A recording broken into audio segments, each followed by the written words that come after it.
আসসালামু আলাইকুম দর্শক। সমসাময়িক বাংলাদেশের নানা বিষয় নিয়ে আলোচনায় আমাদের সঙ্গে আছেন। ভারতের উচিত এই মুহূর্তে রংপুর ডিভিশনকে দখল করে ভারতের সঙ্গে জুড়ে নেওয়া। আর মনে রাখতে হবে এই বিশাল রাম মূর্তি এবং সনাতন ধর্মীয় কমপ্লেক্সটি তৈরি হচ্ছে সেই রংপুর ডিভিশনে। আসসালামু আলাইকুম। বাংলাদেশের গোয়েন্দা সংস্থা যারা আছে এদের উচিত এই গেল কয়েক বছরে যারা আছে এদের উচিত গলায় দড়ি দিয়ে মারা যাওয়া। আমি হাসিনার সময় হাসিনা তো ইচ্ছা করেই করতো, হাসিনার পরে যারা ছিল ডিজিএফআই, এনএসআই, পুলিশের বিভিন্ন গোয়েন্দা সংস্থা যারা আছে, রাজনীতিবিদ, এদের এদের সবার বাংলাদেশের এদের গলায় দড়ি দিয়ে মারা যাওয়া উচিত। আমি পিনাকি দাদা এই রংপুরের গাইবান্ধার এটার পলাশবাড়ির রাম মন্দিরের কথা যখন ভিডিওটা লিঙ্কটা আমার পাঠানোর পরে আমি একটু পরে লিঙ্কে ঢোকার পরে দেখি এটা দেখে আমি বিশ্বাস করতে পারছিলাম না। আমি মনে করছিলাম যে বোধহয় এটা এআই দিয়ে বোধহয় বানানো। এই দেশের রাজনীতিবিদ, এই দেশের ধর্মীয় নেতা, এই দেশের সাংবাদিক, গোয়েন্দা সংস্থা কোথায় আছে? তাদের চোখের সামনে দিয়ে ভাই আপনারা সারা দিন পূজা করেন, আপনারা মূর্তি বানান, আপনারা মন্দির বানান, আমাদের কোনো সমস্যা নেই। বাংলাদেশের এই বাংলা, বিহার, উড়িষ্যা, এখনো পর্যন্ত কলকাতাতে আপনি খুঁজে দেখেন তো রাম মন্দির আছে কিনা এরকম একটা। এই পুরো বাংলা, বিহার, উড়িষ্যার বৃহৎ বাংলা যেটা, আপনি খুঁজে দেখেন তো যে কোন জায়গায় ওইদিকে আপনি আসামে যান, মণিপুরে যান, নাগাল্যান্ডে যান, কোন দিকে আছে আমাকে বলেন। রাম মন্দির কেন বানাইতে হবে? এটার পেছনে একটা বিশাল আকারের পরিকল্পনা ভারতের ছিল। সবার আগে প্রশ্ন হলো যে যেই ব্যক্তি আলু পটল বিক্রি করা এক ব্যক্তি ভ্যানে করে যে সবজি বিক্রি করত, সে হঠাৎ করে এরকম বিশাল মন্দিরের তার কাছ থেকে টাকার হিসাব নিতে হবে যে সে টাকা কোথায় পাইল। এরপরে আস্তে আস্তে যাইতে হবে গোয়েন্দা সংস্থার যে কিভাবে হইলো, কারা ফান্ডিং করলো, কেন ফান্ডিং করলো, এটার পেছনে কি।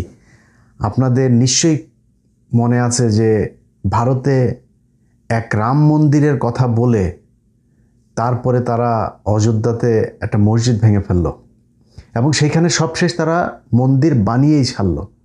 মসজিদের জন্য জায়গা দিয়েছে অন্যদিকে, বাট ওইখানে তাদের মন্দির বানাইতেই হবে, ওইটা তাদের এখন আপনি আমরা থাকবো না। অনেক বাংলাদেশের বহু পয়সাওয়ালা, বহু ক্ষমতা সম্পন্ন লোকজন এখন কথা বলার সময় জায়গায় জায়গায় তারপরে বলতে পারে, বাট আপনি অনেক টাকা পয়সার মালিক হয়েছেন, বিশাল ক্ষমতার মালিক হয়েছেন, আপনি আপনার সন্তানকে এই দেশে রেখে যাবেন।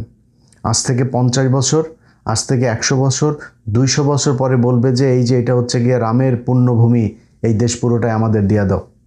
একজন হিন্দু নেতা, তার বক্তব্য শোনার পরে শরীরের প্রতিটা লোম দাঁড়িয়ে গিয়েছে। বক্তব্যটা শোনেন।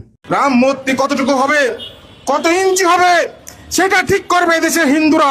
তোরা ঠিক করার কে? রাম মন্দির দেখা গেল কি দেখা গেল না? তোরা যদি রাম মন্দিরকে ভয় পাস, তোরা প্রয়োজনে পলাশ বাড়িতে যাস না, তোরা প্রয়োজন বোধে গাইবান্ধা থেকে অন্য জেলায় চলে যা। রাম মন্দির প্রতিষ্ঠা হবে। এই বাংলাদেশে রাম মন্দির প্রতিষ্ঠা কেউ ঠেকাতে পারবে না। বাংলাদেশে এমন কোনো শক্তি নাই যে রাম মন্দির প্রতিষ্ঠা ঠেকায়। রাম মন্দির আপনারা প্রতিষ্ঠা করেছেন, রাম মন্দির হবে এবং আগের চাইতে অনেক সুন্দরভাবে রাম মন্দির হবে। সারা বাংলাদেশের লোক সেখানে যাবে। আজকের এই ছাত্র এবং ছাত্র যুবদেরকে আমি ধন্যবাদ জানাই। অল্প সময়ের মধ্যে একটি প্রতিবাদ তারা করেছে, প্রতিবাদের সূচনা তারা আজকে করেছে এবং ঘোষণা দিয়েছে যতদিন পর্যন্ত পলাশবাড়ীতে রাম মন্দির নির্মাণ না হবে ততদিন পর্যন্ত এই ছাত্র জনতা সারা বাংলাদেশে আন্দোলন করবে। যেহেতু তারা ঘোষণা দিয়েছে, আমি এই দেশের হিন্দু ছাত্র এবং যুবদেরকে চিনি, যেহেতু তারা ঘোষণা দিয়েছে, তারা এই ঘোষণার ফল না পাওয়া পর্যন্ত ঘরে ফিরবে না, এটা আমার বিশ্বাস। চিন্তা করেন, বাংলাদেশে বসা বাংলাদেশের 92% মানুষকে বলে এই দেশ থেকে তাদেরকে চলে যেতে হবে তাদের রাম মন্দির বানানোর জন্য। এই গেল কয়েকদিনে, এই এক সপ্তাহের ভেতরে কয়েকটা মিছিল তারা বের করেছে। সেই মিছিলগুলোর ভেতরে তাদের যেই দেশীয় অস্ত্রপাতি, কোমরে আরও ভেতরে, প্যান্টের ভেতরে কী ছিল সেটা তো জানি না, উপরে যা তারা দেখিয়েছে ত্রিশূল মিশুল এগুলো দিয়ে, তারপরে যেইভাবে রাস্তায় তারা অস্ত্রের ঝনঝনানি দেখিয়েছে, বিশ্বাস করতে কঠিন হচ্ছে এখনও তারেক রহমান ক্ষমতায় না শেখ হাসিনা ক্ষমতায়। যদি নাকি মনে করেন ভারতীয় দালালদেরকে এইভাবে সুযোগ দিবেন? আমরা কিন্তু বিএনপির ব্যাপারে আমি তো একদম নিশ্চুপই হয়ে গিয়েছি। কারণ বিএনপির আমি এর আগের ভিডিওতে বলেছি যে বিএনপির ব্যাপারে আমার ব্যক্তিগতভাবে আমি পজিটিভ অনেক কিছু দেখেছি যে কাজগুলো হচ্ছে, বিশেষ করে ভারতের সাথে, তারপরে পাকিস্তান, চীন, টার্কি, ইউএসএ, এইসব দেশের সাথে বিভিন্ন চুক্তি, বিভিন্ন দেশের পররাষ্ট্রমন্ত্রীরা আসা, ভারতের সাথে পুশিন নিয়ে সীমান্তে যে উত্তেজনা, এসব সব কিছু মিলায় আমি মনে করছি যে বিএনপি সরকার এই দেশের মানুষ যা চায় তারা তাই করতে যাচ্ছে। এই কারণে আমরা কিন্তু চুপ হয়ে আছি। কিন্তু আপনারা যদি মনে করেন যে এইভাবে তাদের আস্ফালন করতে দিবেন, তাহলে কিন্তু আমরা মনে করব অন্য কিছু। এখনও কিন্তু আপনারা আমাদের পর্যবেক্ষণের ভেতরে আছেন, এখনও ফাইনাল কোনো রেজাল্ট আমরা পাইনি। অতএব আপনাদেরকে সিদ্ধান্ত নিতে হবে, এরা এইভাবে প্রকাশ্যে এই দেশের আইন না মেনে তারপরে তারা বলবে যে একটা ধরে মুসলমান ধর, তাদেরকে এই কর সেই কর, এই ধরনের প্রকাশ্যে মিছিল করেছে তারা। শুনেন মিছিলের সে ভাষাগুলো।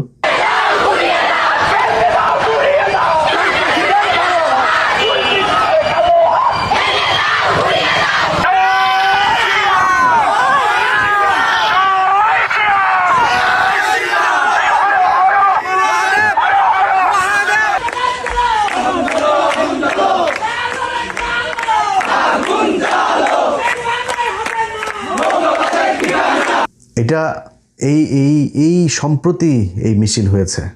তারা যে ভাষা, যেইভাবে যে বডি ল্যাঙ্গুয়েজ, তাদের পেছনে একটা গভীর শক্তি কাজ করছে, যারা তাদেরকে উস্কানি দিচ্ছে যে বাংলাদেশে একটা সাম্প্রদায়িক দাঙ্গা বাঁধাইতে হবে। এখন যদি নাকি ধরেন মুসলমানরা যদি যায় বলে যে আমরা রংপুরে বাংলাদেশের সর্ববৃহৎ মাদ্রাসা, ধরেন দেওবন্দের আদলে যদি এখন বাংলাদেশে একটা ওইরকম মাদ্রাসা প্রতিষ্ঠার জন্য আলেমরা বলে, তাইলে তো বাঁধবে। আমার দেশে হইতে পারে না মাদ্রাসা? আমি মনে করি আলেমদের এখন উচিত তাদের মূল যে টার্গেট সেটা হচ্ছে রংপুর গাইবান্ধার এই অঞ্চলকে, এই যে চিকেন নেক, এটা হাসিনার সময়ের থেকে আস্তে আস্তে তাদের ধর্মীয় লোকজনকে ওইখানে নিয়ে মোটামুটি ওইটাকে পুরো তাদের অধ্যুষিত এলাকা বানায় তারপরে চিকেন নেকটাকে একটু লম্বা করা, এটা ছিল মূল টার্গেট। আর বাংলাদেশ তো তাদের দখলে ছিলই। দেখেন, বিষয়টাকে যত ছোট করে, যত তুচ্ছ তাচ্ছিল্য করে দেখতে চাবেন, বিষয়টা এরকম না। এই ভারত এর আগে ঠিক একই ঘটনা দিয়ে, একই রকম কাহিনী করে, নাটক সাজিয়ে তারা ভারতের একাধিক রাজ্য তাদের আশপাশে থেকে তারা দখল করেছে।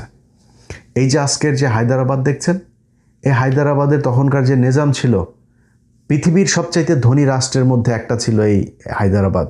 স্বাধীন রাষ্ট্র ছিল, যখন কিনা আপনার ব্রিটিশরা এই 47-এ করে দিয়ে গেল, আপনার আলাদা করলো পাকিস্তান, ভারত, এর মধ্যে এই হায়দ্রাবাদ, জুনাগড়, গোয়া সহ কয়েকটা রাজ্য তারা একসাথে হয়নি। তারা বলেছে আমরা ভারতের সাথেও থাকবো না, পাকিস্তানের সাথেও থাকবো না।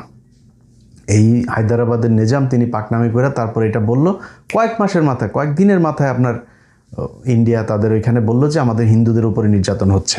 এটা বলে তারপরে হিন্দুদের সাথে করে আপনার ওইখানে তাদের সেনাবাহিনী ঢুকে কয়েকদিনের একটা অপারেশনে কয়েক হাজার মানুষকে, সেখানে মুসলমানদেরকে হত্যা করা হয়েছে, হাজার হাজার নারীদেরকে সেখানে ধর্ষণ করা হয়েছে, করে তারা পুরো হায়দ্রাবাদটা নিয়ে নিল। জুনগর একই কাজ করেছে। গোয়াতে একটা ছোট্ট নৌকার মধ্যে আগুন দিয়ে তারপরে পুরো গোয়াটাকে দখল করে নিয়েছে। বলেছে যে এটা একজন হিন্দু সেখানে মাছ ধরতে গিয়েছিল, তার উপরে সাম্প্রদায়িক হামলা হয়েছে। এই কথা বলে তারপরে তার এই ইয়েটার মধ্যে, আপনার নৌকার মধ্যে আগুন ধরিয়ে দিয়ে বলল যে আমাদের এখানে সাম্প্রদায়িক হচ্ছে, আমাদের এখানে ইন্টারভেনশন করতে হবে। তারা যা সেখানে সেনাবাহিনী ঢুকাই দিয়ে গোয়াটারে দখল করে নিল। এরপরে সিকিম কিভাবে করেছে, পরবর্তীতে আরও কয়েকটা রাজ্যের, এগুলো আপনারা জানেন। সো আমাদের এখানে তারা যেটা এখন করতে চাচ্ছে, এই সাম্প্রদায়িক দাঙ্গা বাধায় তারপরে এখানে একটা মিলিটারি একটা ইন্টারভেন করতে চায়। সো আমার প্রথম কথা হচ্ছে যে সরকারের কাছে, সরকার কি সেই আগের মতো পায়ে ধরে থাকতে চায় নাকি সম্মান নিয়ে থাকতে চায়, সেটা আমাদের কাছে পরিষ্কার হইতে হবে। আজকে যদি নাকি এই হায়দ্রাবাদ, জুনগর, সিকিম সেগুলোর মতো করে যদি আমাদের এখানে করতে চায়, আমাদের কি কি করণীয় আছে, আমাদের কোন প্রস্তুতি নিতে হবে, কি করতে হবে, সেটা আমাদের এখন করতে হবে। আপনি এই যে এই ধরনের তাদের কিছু নেতা আছে, যেমন গোবিন্দ বাংলাদেশের বিভিন্ন আপনার সামাজিক সাংস্কৃতিক অনুষ্ঠানে যাবে, ইভেন তার অনেক মুসলমানের সাথেও তার বিশাল ভালো সম্পর্ক, এমনভাবে কথা বলবে মনে হবে যেন তিনি জামাতের প্রশংসা করে, সে বোঝায় যে সে খুবই অসাম্প্রদায়িক একজন মানুষ এবং খুবই এই গোবিন্দর পরিচালিত তার যুব জোট, তারপরে হিন্দু এই যে লাভ জেহাদ, তারপরে হইল গিয়া তার কুরুক্ষেত্র, এরকম কয়েকটা গ্রুপ খুলে তারা সেই গ্রুপের ভেতরে একদম ওপেনে ডিক্লেয়ার দিয়ে মুসলমান মেয়েদেরকে তারা এই প্রেমের ফাঁদে ফেলে তারপরে সেখানে করে, এক হিন্দু আরেক হিন্দুকে সাহায্য করে মুসলমান মেয়েদেরকে তার গর্ভে সন্তান দিয়ে তারপরে তাদের ভেঙে যাওয়া, তাদের পরিকল্পনা, মানে এটা তাদের বিশ্বাস যে তারা মুসলমানদের পেটে এইভাবে তাদের সন্তান দিতে দিতে একসময় এখানে সব নাকি তাদের ধর্মের লোক হয়ে যাবে। একদম ওপেনে তাদের গ্রুপের মধ্যে আমি 15 মিনিটসের প্রোগ্রাম করেছি সেগুলো নিয়ে, তাদের গ্রুপের কোনো ব্যবস্থা নেয়নি তখনকার সরকার, এই ইউনূস সরকার কোনো ব্যবস্থা নেয়নি। এবং এখনও পর্যন্ত আপনার এই যে গোবিন্দ, সে বাংলাদেশে যে সুন্দর করে কথা বলে না, তার আমি 2024 সালে যখন হাসিনা পালায় গেল, এই হাসিনা পালানোর 15 দিনের মাথায় সে ভারতীয় একটা চ্যানেলে গিয়েছিল, তখন বাংলাদেশের একটা চ্যানেলেও আবার সে করেছিল, সেখানে সে বলছে যে না, হিন্দুদের উপরে কোনো ধরনের নির্যাতন হচ্ছে না, আমরা সবাই অসাম্প্রদায়িক, এই দেশে এগুলো যেগুলো করা হচ্ছে সেগুলো রাজনৈতিকভাবে। সে ভারতীয় এক চ্যানেলে গিয়ে, তাদের জাতীয় চ্যানেল, সেইখানে গিয়ে সে কি বলে এসেছে আপনি শোনেন, তারপরে বুঝতে পারবেন যে সে কত বড় হিপোক্রেট এবং কত গভীর ষড়যন্ত্র সে ভারতের সাথে করে। তার বক্তব্যটা শোনেন। बांग्लादेश में हर दिन किसी न किसी जगह पर हमला हो रहा है, जमीनों पर कब्जा, लड़कियों का अपहरण, बलात्कार, झूठ धर्म का अपमान करने बयाने गांव के गांव जला जा रहा है, घर व्यवसाय लूटपाट धर्मांतरकरण किया जा रहा है। परिणाम स्वरूप हिंदू देश सरकार भाग गया है। এটা হচ্ছে এই গোবিন্দদের আসল চরিত্র। আমরা বাংলাদেশে, একজন মুসলমান হিসাবে আমি কোনো ধর্মের সাথে আমি কোনো দিনও কেউ কারোর ধর্ম পালন করতে বাধা দেখ, আমি কোনোটাই চাই না। মুসলমানও অন্য ধর্মের বাধা দেখ, সেটাও চাই না। আমি খুবই লিবারেল একজন ধর্মীয় মানুষ। সো আমি যেটা মনে করি যে এই বাংলাদেশে যেসব হিন্দুরা আছে আমরা তাদেরকে রেসপেক্ট করি, তারা ধর্ম পালন করবে, আমরা সেটাতে রেসপেক্ট করি। কিন্তু গেল 15টা বছরে আপনারা একটু ক্ষমতা পাওয়ার পরে আপনাদের যে চরিত্র বাংলাদেশের মানুষ দেখেছে, সেটা বনজ কুমার থেকে সেই বিপ্লব সরকার থেকে শুরু করে এই দেবাশিস সহ সবাই তাদের আসল রূপ দেখিয়ে দিয়েছে।